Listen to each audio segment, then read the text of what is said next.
আমরা কি সবাই জানি যে আমাদের প্রত্যেক দিন 2বার করে দাঁত ব্রাশ করা উচিত? আমার মনে হয় আমরা সবাই এটা শুনেছি, কিন্তু আমরা কি এটা করি? যদি না করে থাকি, তাহলে একটু কথা বলি কেন এটা করা উচিত। কারণটা হলো আমাদের মুখে যেসব ব্যাকটেরিয়া আছে তাদের একটা টাইম দরকার, একটা বিশাল বড় সময় দরকার, যখন ওরা মুখে দাঁতের মধ্যে যতগুলো খাবার লেগে আছে সবগুলোকে ইউজ করে ওরা ওদের খাবারটা তৈরি করতে পারবে। এবং ওদের খাবার তৈরি করাটাই আসলে আমাদের জন্য খারাপ, কারণ বাই প্রোডাক্ট হিসেবে যেই অ্যাসিডটা তৈরি হয় মুখের মধ্যে, সেটা থেকে তৈরি হয় দাঁতের ক্যাভিটি।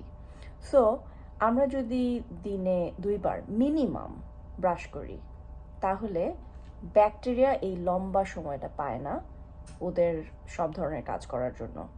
সো আপনি যদি সকালবেলা ঘুম থেকে উঠে মুখে একটু কুলি করে নিলেন, তারপর খাবার খেয়ে নিলেন, খাবার খাওয়ার পরে টুথব্রাশ করেন এবং রাতে ঘুমাতে যাওয়ার ঠিক আগে টুথব্রাশ করেন, তাহলে যেটা হয় তা হলো যে আপনি একটা প্রায় 10 ঘন্টার মতো একটা সাইকেল ব্যাকটেরিয়াকে দিলেন, কিন্তু এর থেকে লম্বা সাইকেল দিলে ব্যাকটেরিয়া ক্যাভিটি তৈরি করতে পারে মুখে।